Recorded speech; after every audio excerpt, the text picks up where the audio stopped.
Okay, I think we're ready to begin. Welcome, my name is Cindy Arnson. I'm the director of the Latin American program here at the Wilson Center, and on behalf of the Latin American program and my colleague Ted Picone of the Brookings Institution, I'm delighted to welcome you to this lunch hour seminar with Richard Feinberg, a current public policy scholar at the Wilson Center and a non-resident senior fellow at Brookings, so he's very much a shared entity. As yesterday's front page article in the New York Times has demonstrated, the Cuban economy is undergoing a major process of change. From the slashing of something like 1 million jobs from the state payroll to announced plans to allow for the sale and purchase of real estate, Cuba has struggled to enact reforms that would improve productivity and adapt the island's economy to the major opportunities as well as challenges posed by globalization. In the United States, meanwhile, the political divisions over how to respond to changes within Cuba remain as deep as ever. The Obama administration has taken small steps to loosen travel restrictions and enhance remittances from Cubans living in the United States, but even these modest changes have evoked a furious reaction in the Congress. I'm going to turn the microphone over to Richard, but first would like to just introduce him briefly. You have bios out on the table, but I think a few aspects of his curriculum deserve some highlighting. Unlike most of us that studied government or political science, Richard studied economics and has a PhD from Stanford in economics. He is currently a professor of international political economy at the Graduate School in International Relations and Pacific Studies at the University of California, San Diego.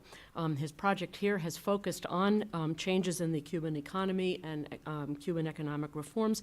And over the course of his long and quite distinguished career, he's had a number of positions in the executive branch in the Treasury Department, the State Department, and the National Security Council. So he knows the U.S. government policy process from the inside. I'd also like to thank Ted for joining with us. Brookings has been commissioning a number of papers and studies to look at changes in contemporary Cuba, changes in the military and the economy, and in the political situation. We have a number of publications that are out on the table for your reference. All of them are on the web. Some of them are in hard copy, and if we don't have enough copies to go around, we welcome you're leaving your email or a mailing address, and we'll get those to you.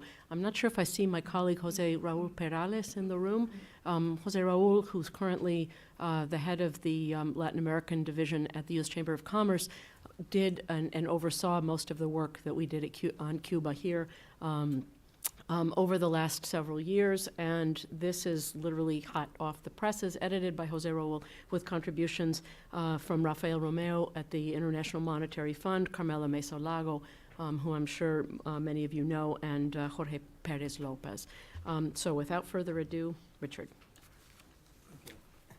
Thanks very much, Cindy. It's great to see so many friendly faces here today. First, I want to thank both Cindy and Ted. Over the last few months, I had the opportunity to spend some time at both Brookings and the Woodrow Wilson Center. But the first time I came to DC, actually, some 30 plus years ago, I was actually a fellow at Brookings. And so I could compare and to see how the think tank world has blossomed so dramatically in Washington, D.C. And these two institutions, I want to say, are I think on any worldwide basis, the leaders in bringing to bear knowledge developed in academia and elsewhere to the public policy process. And they both offer extremely stimulating environments to be part of. So I want to thank both Ted and Cindy for that. I also want to recognize my research assistants here, Diogo Simas and Ian McCurty. Want to just raise your hands? You'll soon discover their handiwork in the slides, and I want to thank them for that as well. Well, over the years in public policy, I've dealt with Cuba issues on and off. Back in the mid-'90s, when I was at the NSC with Fulton Armstrong, we made certain advances there. But then in the last sort of 20 years, I dealt with different issues where I thought there was more dynamism, in trade policy, democracy in the Americas, summits, of course, my favorite theme. But more recently, when we began to hear about the alineamientos reform in Cuba, I thought it might be interesting to sort of refocus on what was going on in Cuba. And I discovered that in these last 20 years, sort of below the surface, Cuba had radically transformed its international relations. And that after the collapse of the Soviet Union, when Cuba was actually sort of quite isolated, in the 20 years hence, they've really been dramatically successful in reaching out to the entire world, but especially to the emerging market economies. And it turns out that the emerging market economies is a very good bet, because not only, for reasons I'll discuss, are they in many ways more compatible with the Cuban economic model, not only are they more compatible with Cuba's international diplomacy, but they are also the drivers of the global economy, good economic partners to have. And that's basically the story that I want to tell today. Cuba's successful engagement with the emerging market economies, sometimes in UNCTAD language or whatever, referred to as South-South relations. I will also address a little bit the economic reform process that I'm sure you're all interested in, and talk about how that couples with the emerging market strategy, okay? So, Cuban merchandise trade being both imports and exports of goods only, not services. So we see here the leading emerging market economies that are working with Cuba. It accounts for just a bit more than 50% of their trade. And I'll go through each of these countries in a minute. Working with the emerging market economies does not exclude working with Europe and Canada. It does not exclude working with what are now the submerging markets, if you will, Spain, Italy, and sadly, the United States. So what is the South-South strategy that we're talking about? First thing, if you look at the foreign policies, particularly of Venezuela, Russia, and China, but also Brazil, to a lesser degree Mexico, somewhat overlapping geopolitical views of the world, which is to say a preference for multilateralism, multipolar world, a certain anti-hegemony perspective, which is to say sort of pushing back on U.S. power. In broad terms, of course, each of these countries has different geopolitical positions and views, but in broad terms, they can sit down with the Cubans and have a friendly conversation about how they see the world, okay? And so that gets, the diplomacy is convergent. All of these economies have very strong state sectors, and that is also, of course, makes them more compatible with the Cuban economy. And in international trade, their governments play a critical role in putting together bilateral relations, in putting together large-scale deals, often not fully transparent. And very little data is published by the Cubans. This is a problem, by the way, in analyzing the Cuban economy. On the capital account, there's virtually no information, okay?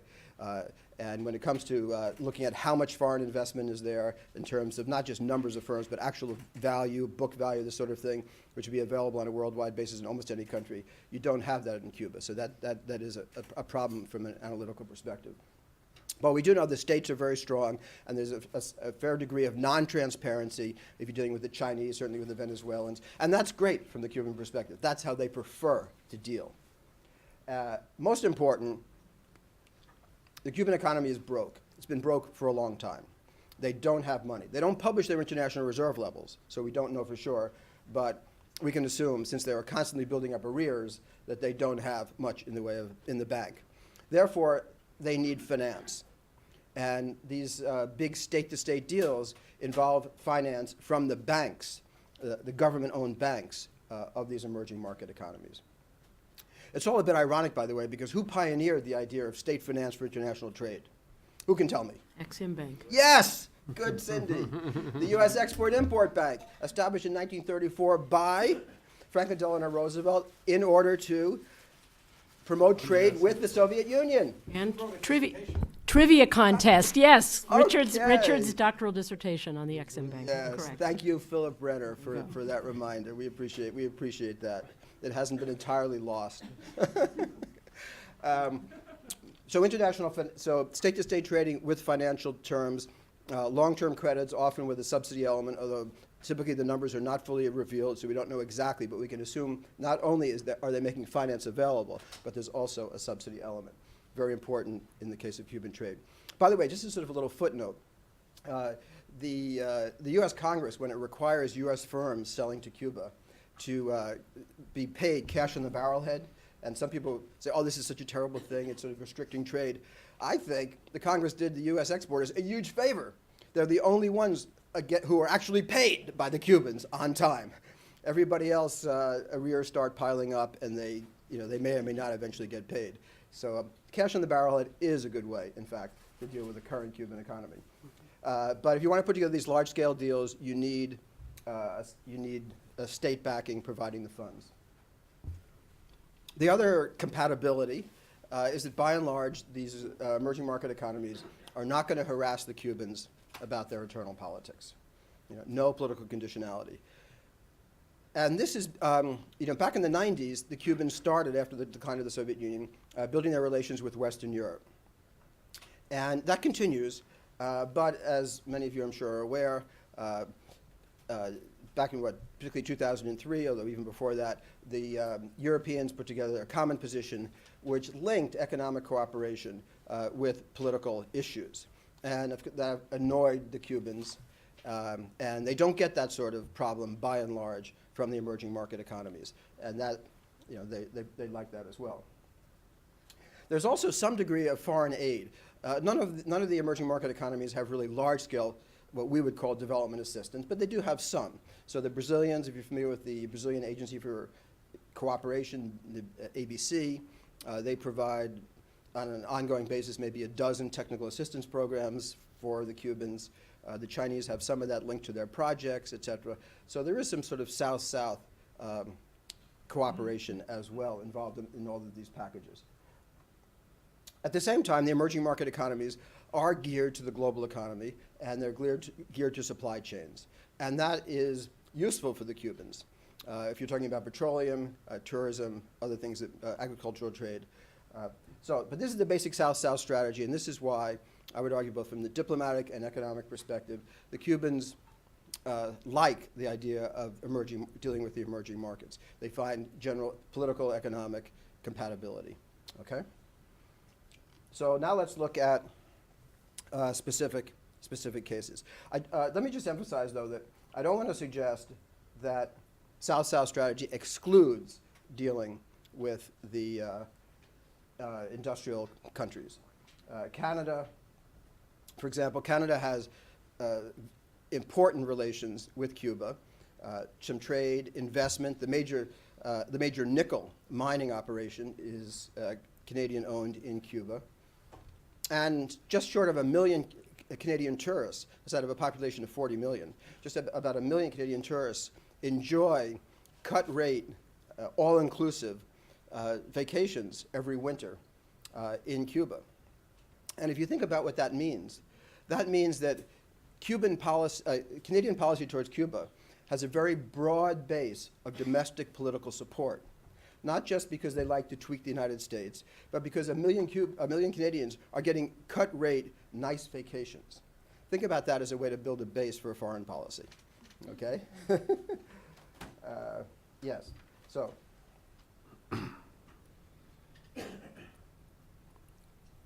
So China. That's Vice President Xi Jinping with Raul Castro visited not long ago. Many people say he'll be the next president or premier of China. The Chinese, right after Venezuela, are the largest trading partner. They also have a number of important investments. They sell about $1 billion worth of goods a year on credit. You see those Chinese Yutong buses now all over the island. Just how selling buses that have a very particular design pattern immediately establishes a Chinese presence. Very clever, if you think about it. And they're air-conditioned, and they seem to be pretty nice. I guess there have been some maintenance problems. But anyway, a visible Chinese presence on the island. The Chinese are also interested in oil. And I'm sure those of you who follow Cuba are aware about the offshore oil deposits, and that as we sit here, they're looking to see how accessible these deep sea offshore deposits are. But there are several blocks here that have been reserved for the Chinese. And so the Chinese are looking possibly to, right here, are the Chinese drilling in our backyard? Says the graph with some sense of alarm. Guess what? They already are. This is a photo that I took, and if you can see that flag, already onshore, the Chinese firms are already drilling and producing oil for the Cubans. That's onshore. This would be offshore.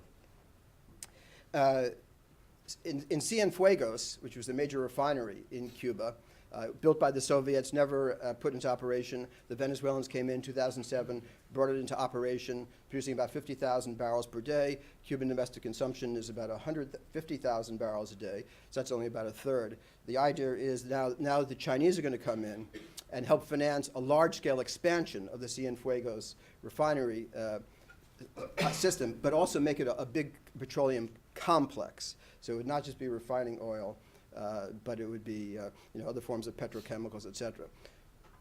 You may have read in the press up to $5 to $6 billion of Chinese investment for the Cienfuegos petroleum complex. I spoke to some Chinese at the embassy there in Havana. They said, don't really pay attention to those numbers in the press. Those are invented by some creative journalist. These projects are still very much under negotiation, and they will be step by step. So we'll see where it goes. But yeah, we're going to expand the Cienfuegos, but don't wait around for that $5 to $6 billion. So they are interested. There will be some expansion. We don't know, however, at what stage, at what volume, and a lot will depend on what is found here, and because that would be the supply of oil going into the Cienfuegos expanded refineries, if that proves to be productive in the end. This shows overall Chinese-Cuban trade. So the red is imports, negative from the Cuban perspective, and then the blue would be Cuban exports. And as you'll see on all of these tables, there's a gap between Cuban imports and exports, and the gap is strongly the negative is strongly on the Cuban side. That is to say, the Cubans are importing a lot more than they're exporting. They have trade deficits with everybody, and that has to be financed, obviously, through these various credits. In the case of China, the Chinese are actually importing a fair amount from Cuba, and they import particularly nickel and sugar. And in speaking to the Chinese, you might think, well, they really need to import sugar all the way from Cuba. Is that economically? And the guy said flat out, we do this for political reasons to close the gap, so that the trade gap is not too wide, as you'll see it is with other countries. And think of how great that is from the Cuban perspective. Wow. Our good friends, the Chinese, are willing to help us with the trade imbalances by engaging in a not fully economic decision. That is to say, buying more of our sugar. That's the sort of thing that industrial countries are not going to do. This is South-South cooperation. This is emerging markets with strong state sectors who have a political sense about international economic relations. So that makes the Cubans, needless to say, super pleased, very, very happy. The other point about Chinese trade and the Cienfuegos deal, for example, is that will be financed by the large Chinese banks, state-owned banks, and guaranteed by state-owned guarantee authorities. So the actual exporters will not be bearing any risk. And that's the only way, really, you can do large deals with Cuba, because they don't have the resources themselves. They do not have a credit rating. Cuba's credit rating by Moody's is like a C. C as a credit rating means not creditworthy. C means arrears, strong likelihood of default. That's what a C rating is. And that's where Moody's puts Cuba. And the other rating agencies don't even bother to rate Cuba. So large deals No one's going to do them without state banking and state guarantees. And the Chinese are willing to do that, up to a certain point. And this is going to be another thing I really want to emphasize. These emerging markets are willing to engage in these deals, but only up to a certain point. They're willing to take some risks, take some losses, as they have over time. The Chinese, for example, they extended a bunch of government-provided finance in the early part of the 2000s, and pretty soon arrears build up. They're not getting paid. So they reschedule. Okay, but this time they say, okay, next time you guys, we know that you guys don't pay on time, et cetera, so we're going to structure deals so that you'll have to pay on time, as in, all right, you produce some petroleum. That money that comes in from the petroleum sale never goes to the Cuban central bank. We put it offshore, it goes directly to the Chinese. They have to structure deals like that, but also with strong state guarantees because some of the money may never be repaid. The Chinese are willing to do that, but only up to a certain point. So, what happened there? So we see trade sort of levels off around here, right? Maybe even declining a little bit. That seems to be about as far as the Chinese are willing to go with the Cubans, about $1 billion worth of credit-driven trade a year. Okay. Moving on to our good friends in Venezuela. And I took this off the internet, but I thought it was interesting here, that sort of paternal clasp. I mean, who's talking to whom? That's Fidel advising his son, Hugo Chavez, and Hugo has his eyebrows sort of lifted. Oh, yes, Father, that's very good advice. Very good advice. And it's well worth it for Fidel Castro to offer his advice. He's got to be the highest paid political consultant in the world, because for his friendly advice to Hugo Chavez, the Venezuelans are willing to do a lot for Cuba. You've probably read about this cable that's just gone in. Dramatically will expand access by Cuba to the global internet. We'll see where that goes. We'll see how they make use of that. And most importantly, oil. So the Venezuelans did help in the expansion of the Cienfuegos refinery there. They provide 100,000 barrels or so a day to Cuba. That is heavily subsidized. Half of it is on long-term credit. I think the assumption is that'll never be repaid, just like the Soviet debts were never repaid. The other half is covered through the exchange of professional personnel, medical doctors, security, sports trainers, et cetera. Now, how that evaluation is made, that sort of barter swap deal, you can make some calculations. It's roughly, it sounds like the Cubans are paying, the Venezuelans are paying something like $200,000 per doctor.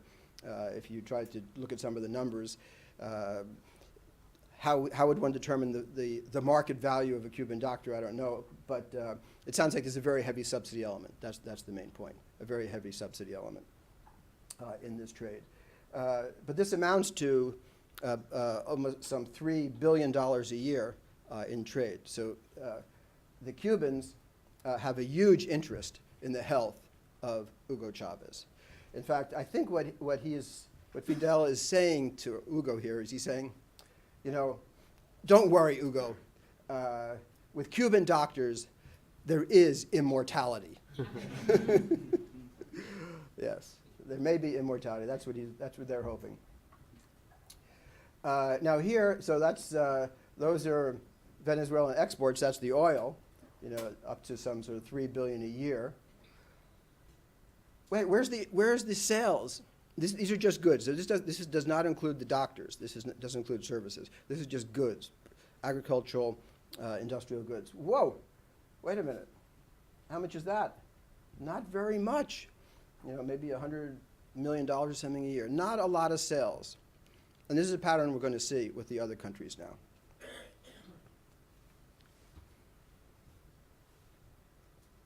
There is talk, so the Venezuelans have provided some investment in the petroleum sector. There is some talk about additional investment by the Venezuelans in the sugar industry and in the nickel industry. I heard that Cuba has a lot of nickel sitting in the ground. The price of nickel, although it's dipped a little recently, it's been very high, so it's very profitable, and they're thinking about opening up another mine. They tried to negotiate that with the Canadians. But when it came time for the Cubans to put their money on the table, they said, so sorry, Canadians, we just don't have the money. Could you put up the other half as well? And that's when the Canadians said, but wait a minute, you don't allow 100% ownership, right? The Cubans will not, even though the foreign investment law allows 100% ownership, the Cubans have not allowed that in any of the actual deals. So therefore, they have to put up the other 50% of the financing. So sorry we can't put it up. Would you help us out? And that's when the Canadians said, no. At which point, the Canadians walk away from that, and the Cubans look around and they say, maybe the Venezuelans, who are willing to sort of finance anything, it seems, might be, but do they have the expertise in the area of nickel? Do they have the real expertise in sugar as compared to the Brazilians? Whether or not any of these deals are actually ultimately culminated remains to be seen. So they are the Venezuelans, for the Cubans, are the lender and investor of last resort. If everything else falls through, then they hope and pray maybe the Venezuelans will be willing to fill the breach. Okay, let's take a look at the Brazilians. That fellow there is Machado Ventura, now I think first vice president. And he's of the same age of the historicos, is about 80. But it doesn't look bad, And one thing that struck me about some of the old guard, well into their 70s, they look great. And some of you might remember Ramon Sanchez Perotti, who was the ambassador here when we were, or the charge at the intersection. And he used to walk around Washington, looking very haggard and smoking, and his hair seemed to be falling out. And so I saw him in Havana, almost 30 years later. He looked better. He looked better than he had looked then. He gave up smoking. He said, I don't even drink coffee anymore. I have a younger wife. I mean, he just, and I said, wow, Ramon, this is fantastic. Explain this to me. And he said, the Cuban medical system takes all these senior guys and gives them a makeover, a complete, integrated, comprehensive health plan that they are required to follow. And this is actually, it may sound like I'm joking, but I think it's a serious thing.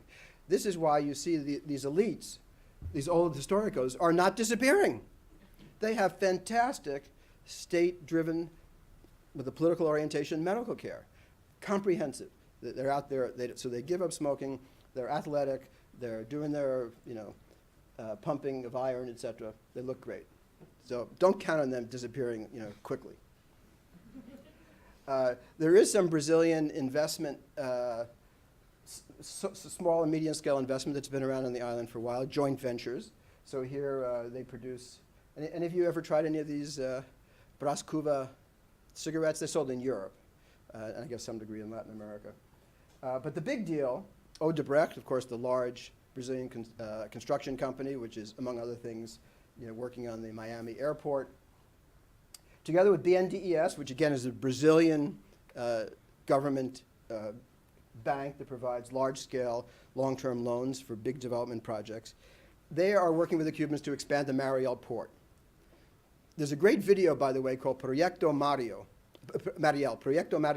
which you can just find off of YouTube, produced by the Ministry of Defense, MINFOD, in Cuba, which discusses this large Mariel expansion project.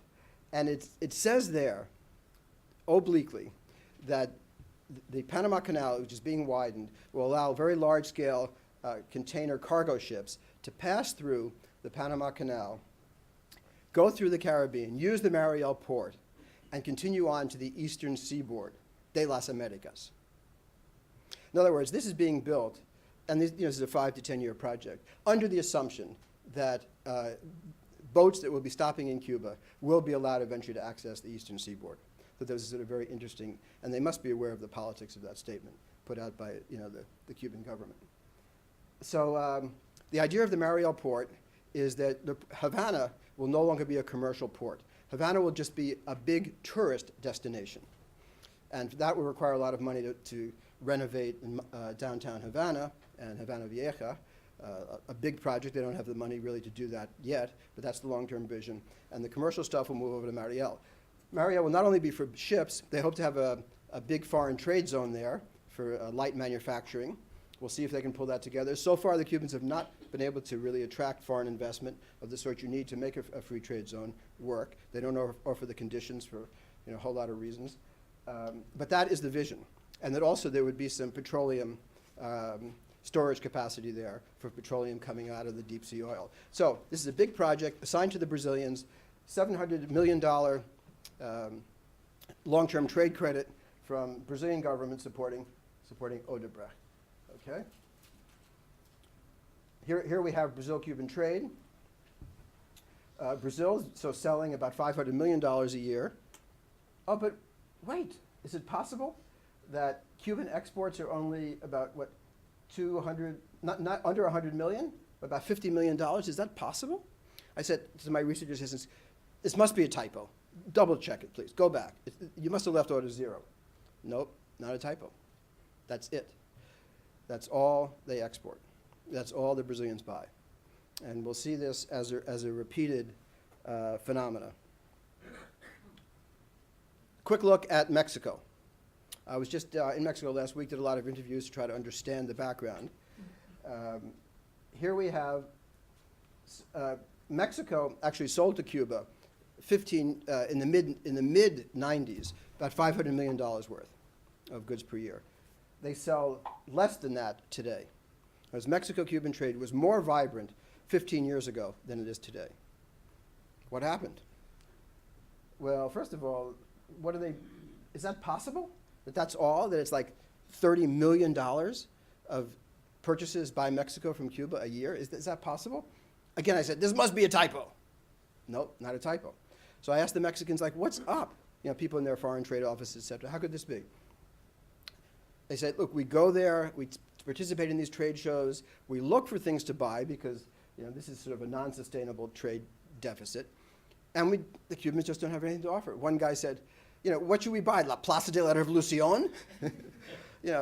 Cuba is just not producing goods that can be exported. So that's the huge problem with the Cuban economy. That is the huge constraint, bottleneck that prevents the Cuban economy from going forward. The absence of domestic production in either agriculture or industry of things that could be sold abroad. So what happened with Mexico? This is a cautionary tale, I think. Mexico, 15 years ago, Cuba was a country that Mexico had had long-term ideological affinity with. That began to change, though. First of all, trade stagnated, large-scale imbalances, which no country likes to sustain, that's working on any sort of market basis. A number of Mexican investments actually pulled back for a number of different reasons we could discuss if you wanted to. But basically, they were frustrated. The Cuban economic policies were not changing. They couldn't get the investment deals they wanted. They felt they were squeezed too often. If a company was profitable, the government would come in with higher taxes or other forms of ways to extract more of the profit for the government. They were just generally unhappy. Helms-Burton is a piece of that, the Mexican story, but I wouldn't overplay that. I think that the major driving problem is with the Cuban economy itself. And then, Jorge Castañeda and others sort of made a racket about Cuban politics, and that was another factor pulling the countries apart. But I think the Mexico case is interesting because you have the beginning of a marriage based upon sort of ideological affinity. But then over time, when the economics gets frustrating, the ideology, in this case the ideology also moved apart, but it's not enough to maintain dynamic economic relations.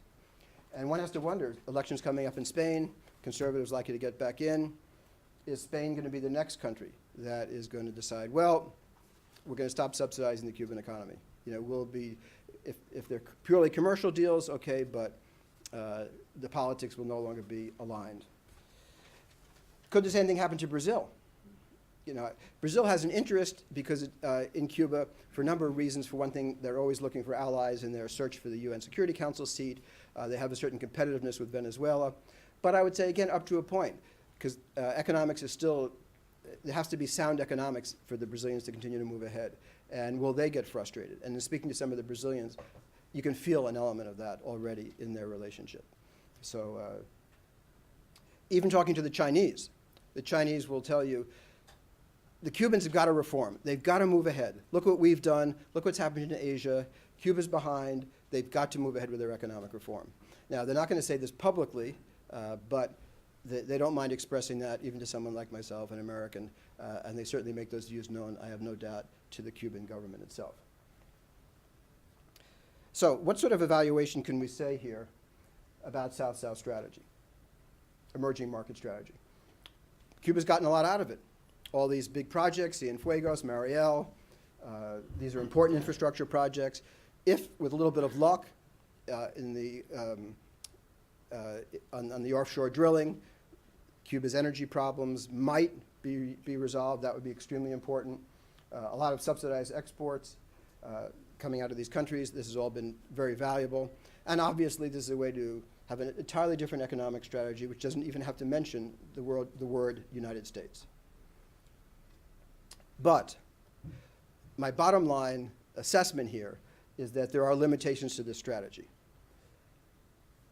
That these countries are willing to provide some subsidies, but up to a limit, not equivalent to what the Russians were willing to do during the Cold War, in which the subsidies were across the board, agriculture, industry, petroleum, just dramatic all across the board.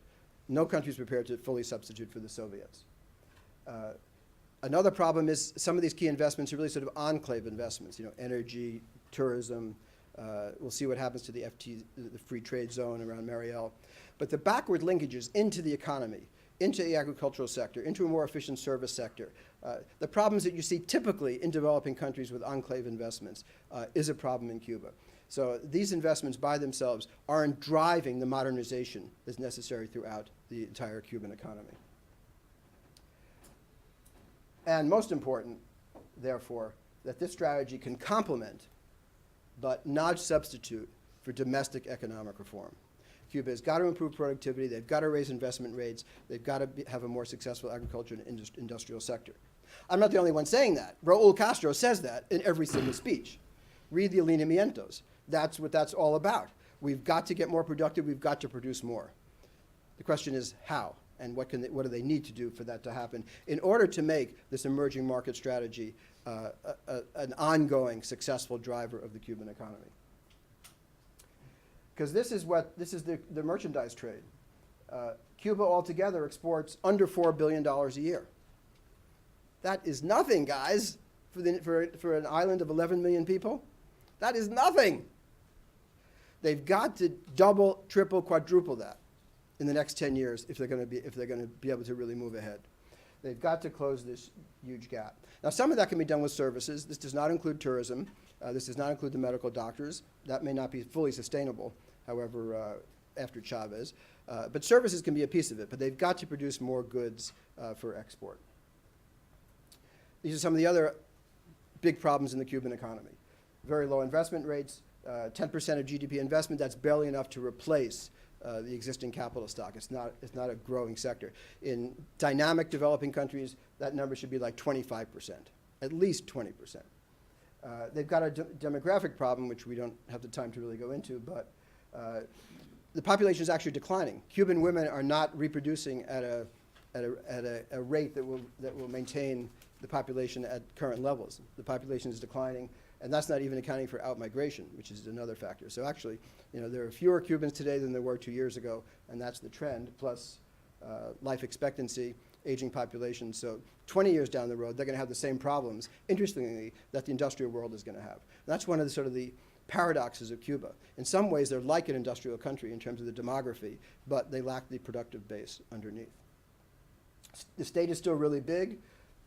The budget is most of the economy, and wages, as we know, are minimal. So this gives you just a little sense of where they're coming from and all the dramatic problems that the Cuban economy faces. So Raul Castro recognizes this. A lot of the economists recognize it. What's to be done is the question. And just to sort of wrap up here on the issue of a quick look at the reforms. You've been reading about this in the paper. They're trying to cut back some of the government expenditures on social services. Why? Because they can't afford it. You got to put more money into investment. You can't maintain social services, however much we may love them, if you don't produce. It's not sustainable. So they're thinking about how to save some money on social services. You heard about the firing of up to 1 million people. I was told that hasn't really been happening, however, or if it has, it's at a very slow rate. And why is that?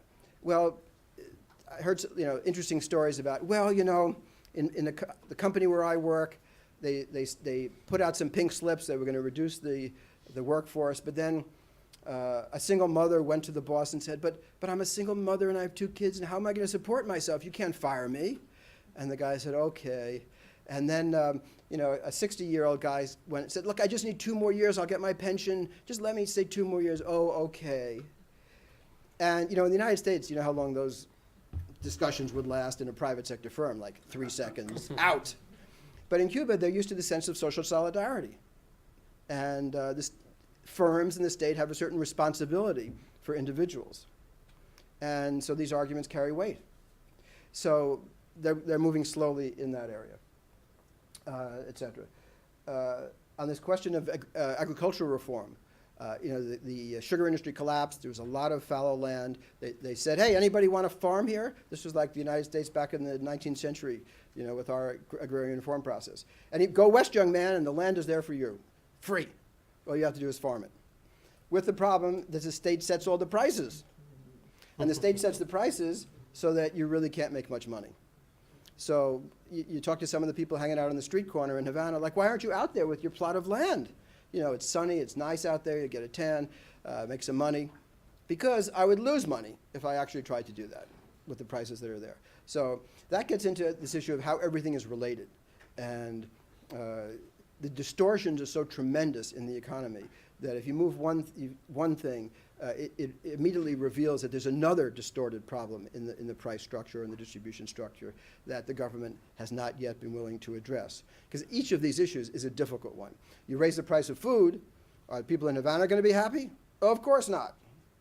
And so therefore the government is cautious about moving ahead in some of those critical price issues. As far as I'm aware, they haven't really attacked the whole wage structure. And that's huge. So I'm sure you've heard these stories about doctors, neurosurgeons. This story about this neurosurgeon has a dream. And the dream is, I was dreaming that I was a maid in a 4-star hotel in Varadero. And the friend says, that is such an illusion. You'll never get there. You'll never be so lucky. Because the people that work even as maids in the nice hotels make more money through tips, et cetera, than the neurosurgeons do in the public health care system. I mean, that's level of distortion in wages. And I don't believe they've even really begun to address that set of issues. There are some interesting things going on at the local municipal level, which we could possibly talk about, but I wanted to go in here. That's where there are NGOs, the Europeans, the UNDP are active at the local level trying to promote decentralization of investment and politics at municipal level, working with small-scale farmers, et cetera. That's a really interesting development, and that's something that is actually happening. We'll see where that goes. But these would be the relatively easy things, and these are the things that they are sort of talking about and moving ahead. Here are the tougher things, which are part of the lineamientos, but greater autonomy for state-owned firms. You see that in every socialist document put out about, since the 1960s in Hungary. Got to give more autonomy to state-owned companies so that they operate on a more efficient basis. Yeah, sure, okay. And the Eastern Europeans had a lot of experience with this. That's the official document. Comes to the end of the year. A state-owned company has a loss. What happens is they say, okay, we realize we're just going to have to shut down because we're inefficient, we're going bankrupt. Is that what happens? Or does the guy call his friend, Communist Party member, maybe even in the same sort of Communist Party group, and says, hey, Jorge, I got this 100,000 peso deficit this year. Could you lend me a little money from your state bank? Sure, Juan, no problem. And that's what happens, soft budget constraint. So actually applying this idea of enterprise autonomy, the Eastern European experience at least shows it doesn't work. It doesn't happen because of the politics of how the whole state sector operates and its linkages with the Communist Party and politics more generally, et cetera, et cetera. So these are some of the tough issues that they're going to have to confront if they're going to begin to move forward, the more structural reforms. Now, this does not even discuss the really tough issues: monetary reform, exchange rate reform, price reform, the really core issues of a macro and monetary economy. That, as far as I'm aware, those really tough issues are not yet on the table. That's down the road. But that would eventually have to be dealt with if they're going to try to clean up all of these tremendous price distortions.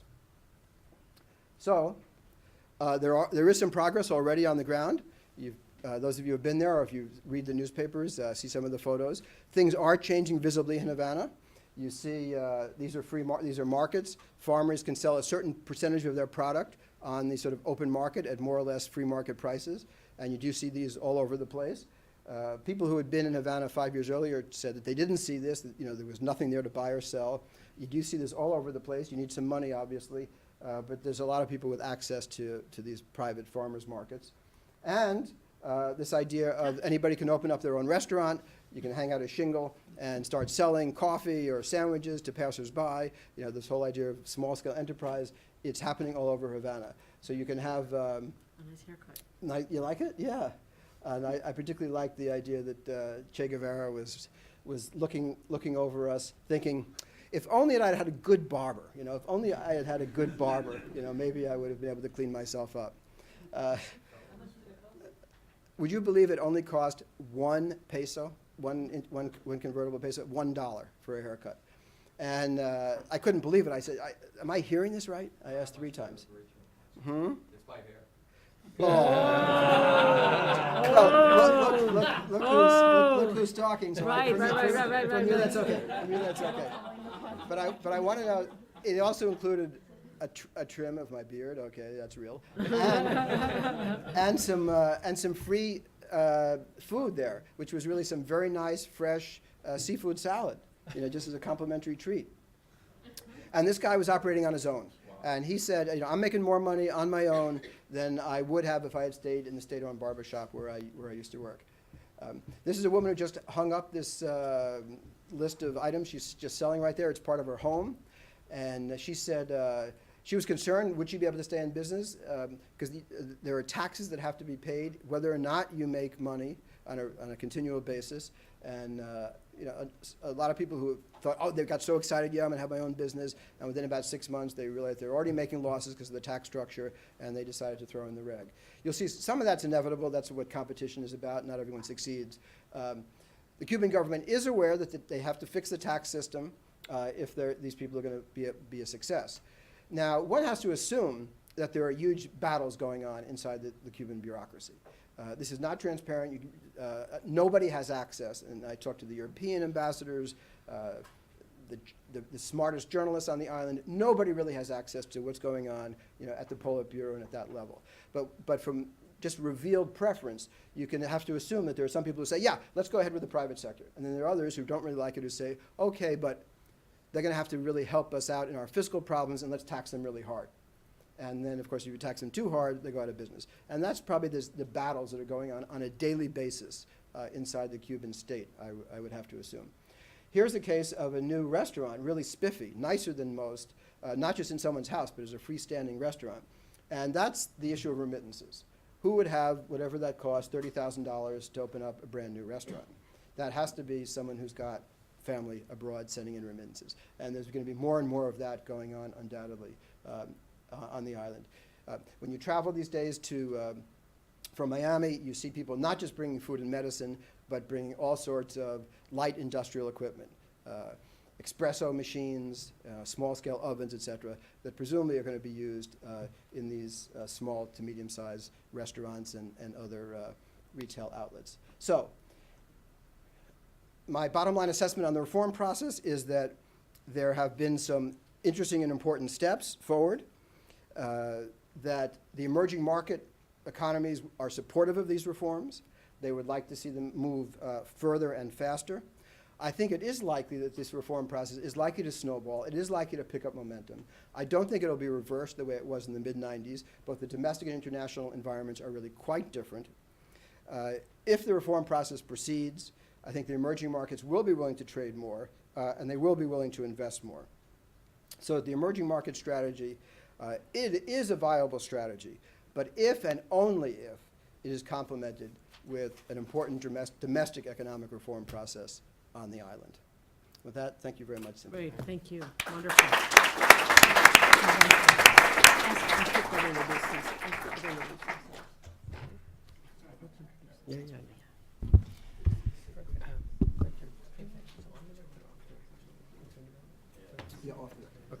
All right.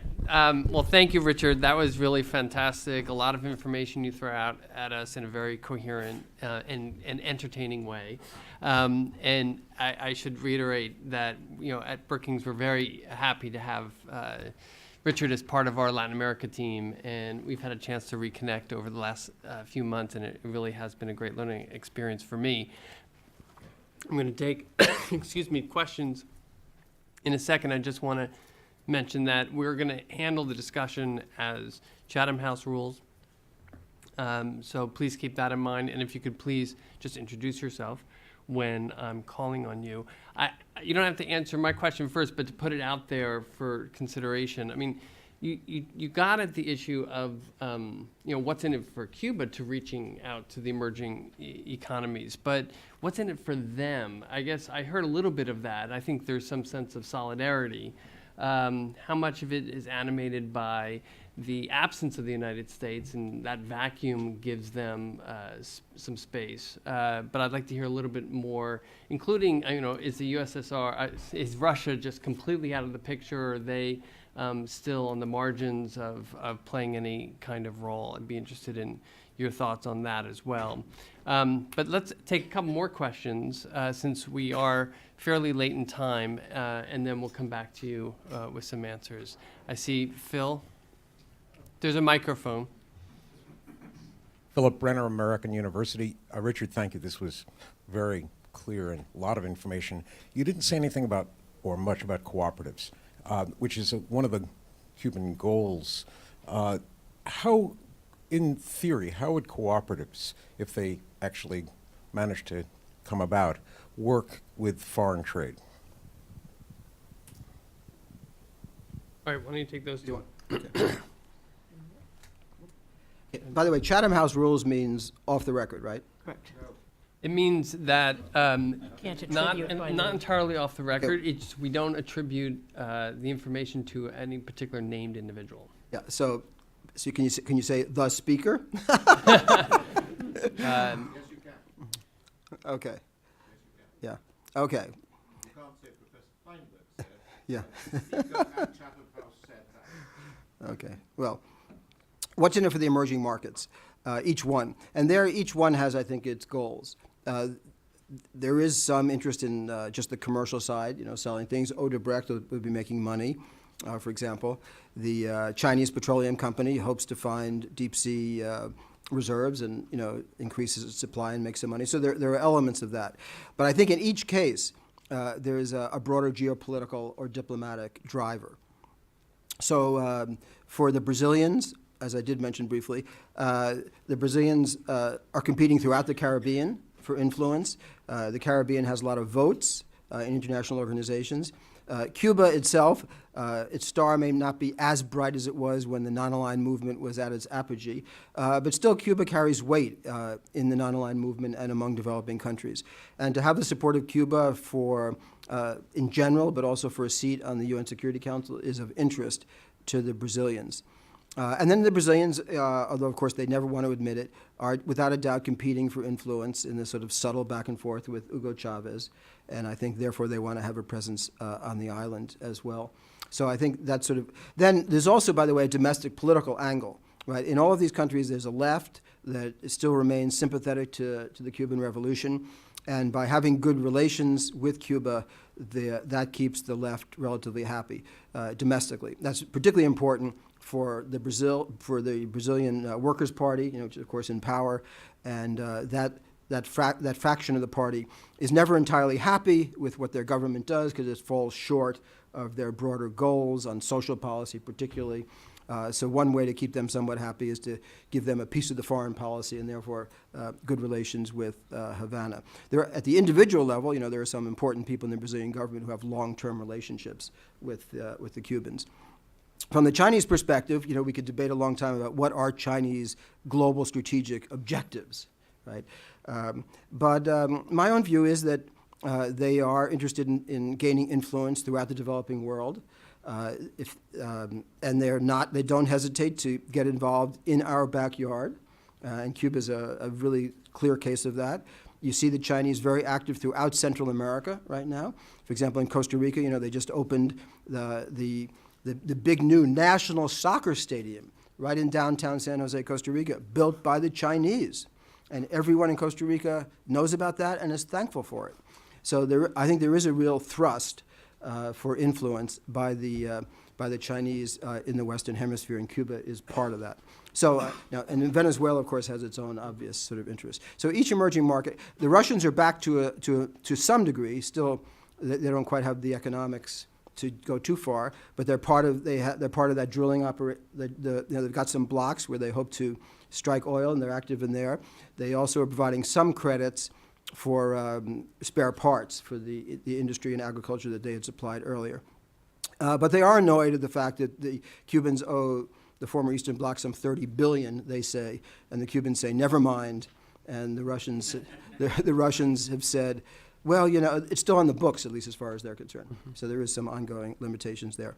On Phil's interesting question about cooperatives, the word cooperative is a very broad word, right? And there's some of the cooperatives in Cuba on the agricultural side, are basically sort of still pretty well state cooperatives. But some of the cooperatives are really small farmers. You know, the Cuban Revolution did not expropriate all the small farmers, and some of them still own their land and are joined together in cooperatives of different types. And then these new farmers coming on who are taking advantage of the offer to, get your own plot, be a homesteader. Some of them will be joining cooperatives as well. And for people who are trying to think creatively about, well, what would the new Cuba look like in addition to having a private sector? The idea of a strong cooperative sector is of significant interest, particularly in the agricultural area. They face the same problems, however, that the whole economy faces, which is where do you get the inputs, who sets the prices, what are the profit margins, how do you create motivation for labor when wages are so low? I mean, all of these problems of the issues of credit in particular, all these problems, and then the issue of foreign exchange. So if you're talking about exporting, these days, any exports still have to go through government agencies, and the foreign exchange is held by the central government as well. And so when I was there, I did speak to a bunch of the cooperative farmers, and they were saying what you'd expect cooperative farmers to say, like, we want more independence, we want more autonomy, we need access to foreign exchange. Those are all the things that we're pressing for every day when we talk to government officials.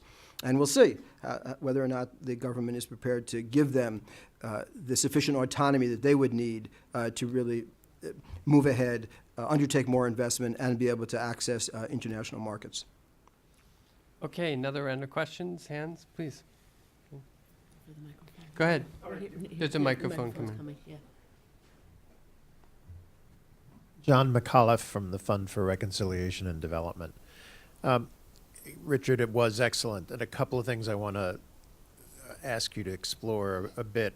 You talked at the beginning about the positive example of the cash payments for banks or for agricultural produce, but hidden within that is one of the negative issues, which is the Cubans can't pay directly cash. They have to go through third country banks because of the way OFAC chooses to impose regulations and the way this administration has continued the policies of the past administration. And I would ask you to go from that to the broader question of, let's assume a level of rationality of national self-interest, which currently doesn't affect U.S. policy, but let's assume it happens. What kinds of things are within the legal capability of the administration to do that would actually have a positive impact on this emerging process in Cuba?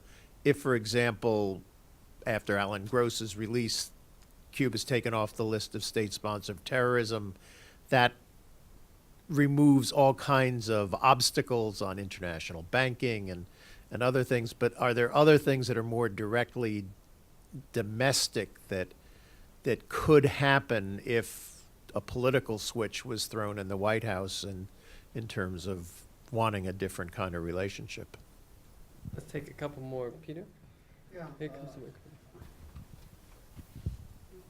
As you know, Richard, my penchant is for a cup half empty rather than half full.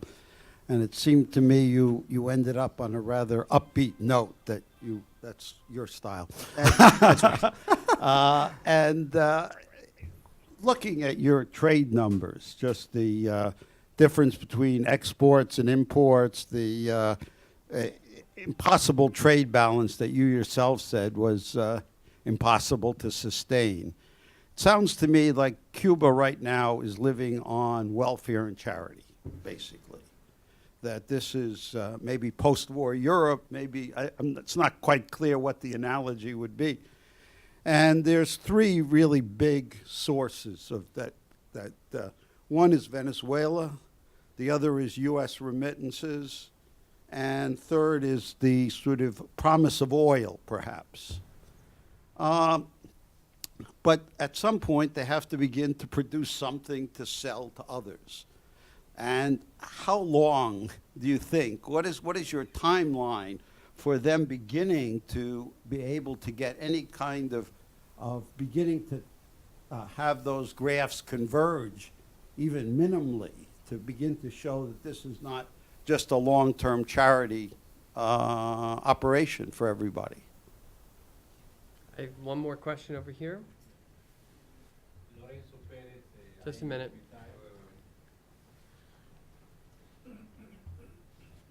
Richard, I had two questions. One had to do with the cooperative. One thing that the Cuban government has said was that if the state enterprises were not viable, they would be closed, and the workers would be allowed to form a cooperative. I don't know whether you ran into any examples of that in your visit to Cuba.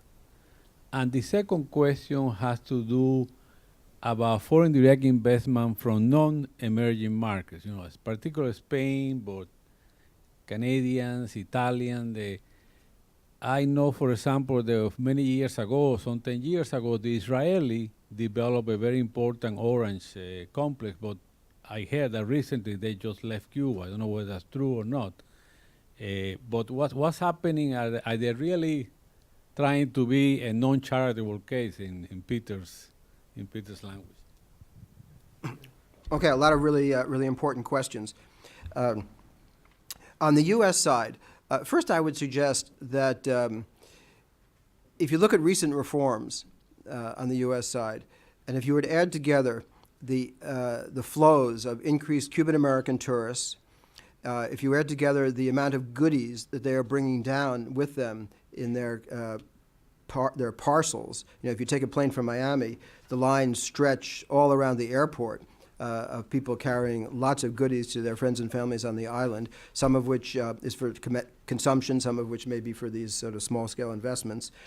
And then, of course, remittances. Now, we don't know, we don't have ways of knowing what the remittances, the total numbers are, some for various reasons that Manuel Orozco and others have tried to put together some numbers. But if you add together those reforms, it's at least $1 billion in additional flows to the Cuban economy, maybe $2 billion.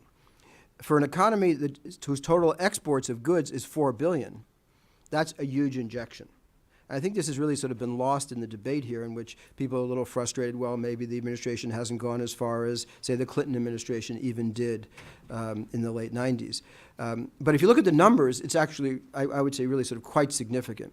Now, I think some of the Cuban Americans are aware of that and don't like it, and that's why they're trying to sort of push that back in the Congress. But I think the administration has pushed that back. But I think some of those changes are more important than, let's say, Washington commentary has been willing to allow, and could become more so as we go ahead. Now, one of the sort of confusions is that this reform process, the Cuban government puts out these lineamientos, but those are just sort of, that's like a white paper. It's just very broad guidelines. It has to be transformed into laws, regulations, the details. And we don't know a lot of that yet. So, there's a lot of uncertainty there. It's a process of change. But the extent to which remittances could be used for investments, the extent to which Americans could bundle their remittances even to support investments on the island, that seems to me to be a potentially very interesting set of developments. And so from the U.S. side, I think at this point, all we have to do is allow the situation to move ahead. But I think probably some clarification from the administration on, what is tolerable and what isn't in that regard, might be of value. Sarah Stevens over there could tell us more about that. I know she's interested in that. But basically, I mean, how is it not in the U.S. interest for a private sector to develop in Cuba? I mean, how is that possibly not in the American national interest? Now, that does raise an issue of the issues of the IMF and World Bank, and the IDB, which my eventual Brookings paper, which we hope to release in November, will go in much greater detail into that. But it also seems to me very obvious that if you want to propel Cuban economic reform forward in the directions that they say they want to take, and that the U.S. always supports on a worldwide basis, that it would be sort of a bizarre anomaly for the United States to somehow stand in the way of the beginning of renewed relations between Cuba and the IMF and the World Bank. On Peter's point, yeah, Peter and I, for like how many decades, go back and forth on half full and half empty. So it's a good corrective, right? We maybe putting the two of us together comes out in the right place. But definitely, I mean, my major point was that this process of relying on credits, large-scale, long-term credits, often not fully repaid, is not by itself a strategy which will get Cuba really moving forward in the long run. This issue of what would it take and what's the time frame for takeoff in Cuba, there are sort of there are two basic views, let me say. One is that all you need to do is release some of the constraints, have a little market incentive, and the natural Cuban entrepreneurship will kick into gear, and before you know it, bang, the economy will zoom ahead. Particularly if they were to release agricultural prices, so you could get a big jump in agricultural production. That would assume that somebody would have to provide the Cubans with the minimum inputs, fertilizer, et cetera. Cuba's all organic these days. It's all organic because they can't afford pesticides and the other sort of pollutants. But they need to, so they would need some financing. But basically, the optimistic view is, particularly if they could get access to IMF financing and World Bank financing, that they could take off pretty quickly. That's sort of the optimistic view. Just release market forces. The more pessimistic view is the distortions in the economy are so tremendous that it'll just take a long time to work these things through. And that at least so far, the Cuban government is not prepared for some sort of big bang in which everything, like what happened in Poland, I mean, that's not even on the table. And as long as the Communist Party is in power, that seems to be, that's just not under discussion. And that therefore, these distortions will remain, big distortions, and that will sort of hold growth back. So those are sort of the two broad views. Last point, I guess, Lorenzo, I hadn't heard about state-owned enterprises really being closed. I don't think that's really on the agenda in a major way, and that's the difference between, the alineamientos emphasizes that even with these reforms, these pro-market, pro-private sector reforms, state planning will remain the dominant power in the Cuban economy, for the next 5 years. And these are they still talk about 5-year plans. The Soviets have not disappeared. That idea of 1-year plans, 5-year plans, they still talk in those terms. So on the one hand, yes, all this talk about excitement in the market sector, lots of small-scale enterprises, yes. But the dominant driver, still state-owned enterprises, still central government planning. On foreign direct investment, this is very, very difficult because there's just no numbers published. The only thing they put out are sort of total numbers of FDI in Cuba, and the numbers there are about 400. But then if you say, well, wait, I don't see 400 joint enterprises on the island. I mean, what are they talking about here? And I think a lot of these are really just brokers, trader brokers, like two guys in an office, doing deals, and they call it, that's one of their FDIs. So the number of real joint ventures out there is much less. And the numbers have been declining, actually. But that doesn't really tell you much, and you don't really know what the book values are and what would that mean anyway. So it's very hard to sort of know and measure. You do have there are occasional announcements about new investments coming in. But I think the bottom line is frustration. A sense that although the FDI law of, I think it's 1997, allows for a lot of flexibility, including 100% foreign ownership, that the bureaucracy continues to constrain deals that would attract more FDI.